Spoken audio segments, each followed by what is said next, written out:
What's going on, everybody? It's Jdyo and I'm back with another video, and today we are talking about Cities Skylines. I'm going to be giving you guys the best beginner tips for Cities Skylines. Now, I know this game is a little bit old, it's like 5 years old, but a couple of things. Number one, my old video on how to make money in Cities Skylines, which is a huge problem, by the way, for beginners, that has been getting a ton of views and comments and traction lately for one of two reasons. Number one, people are starting to play it more because it was free on the PS4 store. You got it for free. And number two, because it's a great game and people are coming back to it to play more. And with the pandemic and everything going on, people are trying new games, especially the ones that are given to them for free. So I decided to make this video for the beginners who are just now picking up the game for the first time, and just because it's one of my favorite games ever. This is one of my all-time favorite games. I love Cities Skylines. So I just thought I'd make this video for you guys, show you beginners like how to play the game, pretty much, because you're a bunch of noobs. I'm going to show you guys how to play the game. I'm going to show you guys the best beginner tips. I've done a ton of cities. I've tried and failed a ton of different cities. I've spent so much time on this game. I absolutely love it. So I'm just going to give you guys the best tips that I know of to you know, play the game. Before we hop into the video, though, be sure to subscribe to my channel. I post 3 times a week very consistently, so be sure to subscribe to my channel, and you know, let's just hop into the video. Okay, so the number one tip that I have for you guys, the absolute number one tip, something I didn't do for my first couple of cities, is to actually have a plan.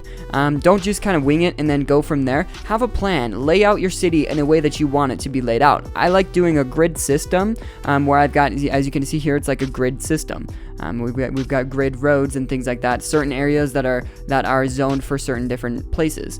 Now keep in mind, when you're zoning to have everything separate. You do not want your residential zoning to be anywhere near your industrial zoning. The industrial zoning areas, they're noisy, they're polluted, they're crowded, and people in the residential areas don't want to be close to that. It's okay if the commercial is close to the residential. It doesn't matter if commercial is close to residential, and it doesn't matter if commercial is close to industrial, but industrial cannot be close to residential without people complaining about it, I promise. So have a plan. Hey, this is going to be my industrial area, this is going to be commercial, this is going to be residential, and always plan for a ton of residential zoning. You want people to be moving into your city. If you want those numbers down there, your money and your population to be growing and to be in the green, you're going to have to expect a lot of residential zoning. So keep that in mind. Have a plan for it. Don't just wing it. Actually have a plan of where you're going to be placing people, where roads are going to be built, things like that.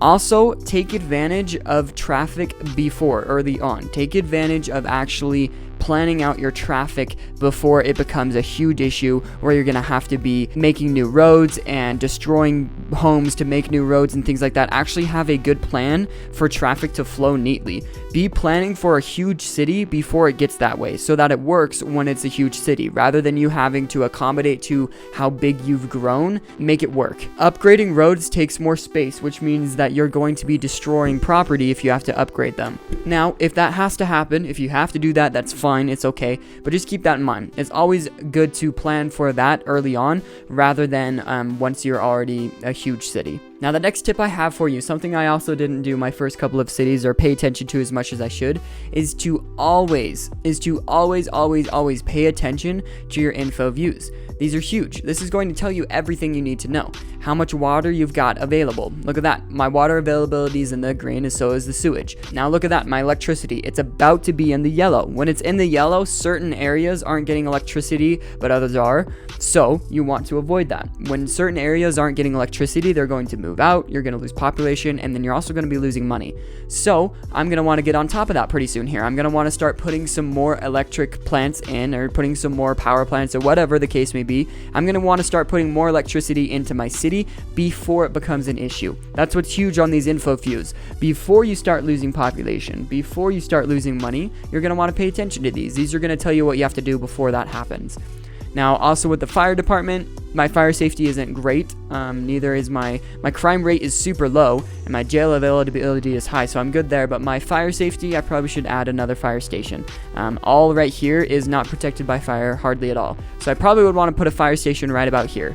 So just keep in mind, these info views will tell you everything you need to know. And the next tip I have for you goes along with these info views very well. The next tip I have for you is managing your budget. That's how you're going to be making money in the beginning of this game. So what you're going to do is you're also going to go into this little wheel thing, and you're going to go into your economy.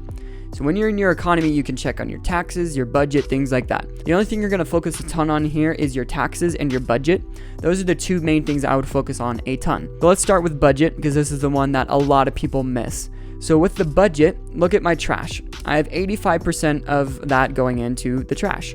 Now the reason for that being is because if I look at my info views here and I go to my garbage availability, I've got quite a bit, I've got quite a bit of landfill usage that has not been used yet. I still have 87% of my landfill that has not been used yet. That's not too bad right now. I don't need to be putting extra money into my garbage and garbage trucks and things like that. So I can lower that expense to initially be making me a little bit more money. So if I go into my budget, I can lower that expense for the garbage.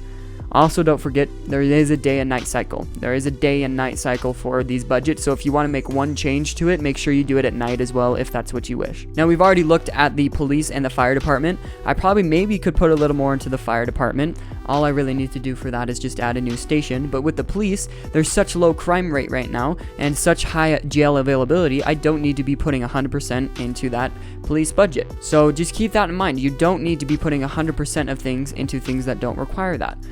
You can lower the budget for certain things that are costing you money that you don't need to be spending that money on, and that way you'll start to earn money. Keep in mind though, when I start having trash issues or when I start having crime issues, I can higher that budget. I can make it higher and put more money into it so that I'm fixing those problems. So keep that in mind. Don't just put it at 85% and never come back and check on it. Don't do that. Just keep in mind that this is going to be lowered to 85% for the time being. I might need to raise it later, but for right now it needs to be at 85% or whatever you choose. Keep that in mind. The next one is the taxes right here. Awesome, fantastic little thing right here. This is great. You can tax people a little bit more or lower it. What I like to do is I like to mess around with it. I like to raise it as much as I want and lower it as much as I want. Your citizens will tell you if they are being taxed too much. There will be a bubble that comes up that's saying, hey, I'm being taxed too much. That way you can lower it. The sweet spot for me right now and in the city that I have currently, in the state that it's in, 10% is perfect. I don't have people complaining about getting taxed too much. It is the highest amount I can go without people complaining. Because when people complain about anything, you're going to lose money and people are going to move out. Those are the two things that happen when people complain about anything. So keep that in mind as well. Find the sweet spot for taxes. The commercial and the residential is 10% for my city right now, and the industrial is 9%. So there's the taxes, and that's my tips for those. And the very last tip I have for you guys for this video, I don't want to drag it out too long or anything like that, but the very last tip that I have for you guys is to just have fun. That's the whole point of this city. It's not a real city, nothing like that. It's not crazy, so have fun with it. Build what you want. Build it how you want. Do what you want. Keep in mind, having it organized and having an organized grid system will probably work best for you, but if that's not what you want to do, then don't do it. This is a game, so have fun with it. I feel like a lot of people kind of forget about that sometimes, and they treat it like it's a real city, and you're actually planning it for a real city, and that's fine, but for me, I like to actually have fun with it, and I think that this game is one of the funnest city build games ever. It is so much fun, and if you want to succeed in it, just do those tips that I was telling you about. Keep track of the info views, tax people, keep your budget under control, and just have a good plan. And I think that this is going to be fun for you guys. I've had so much fun over the last 5 years playing this game. I've had so many different cities that have succeeded and not succeeded. I just barely started this one not too long ago, and everything I'm doing is just it's helping it, and I'm watching my city grow. It's so much fun. I love this game, and I hope you guys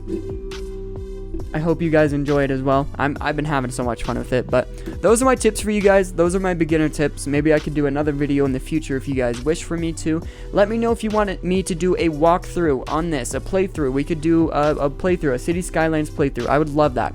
Let me know if you guys want me to start a city and do videos on it, because that would be awesome. So thank you guys so much for watching. Like, comment, subscribe, and share. My name is Jdyo. I post 3 times a week very consistently, so be sure to subscribe, and I'll see you guys in the next episode. Peace out.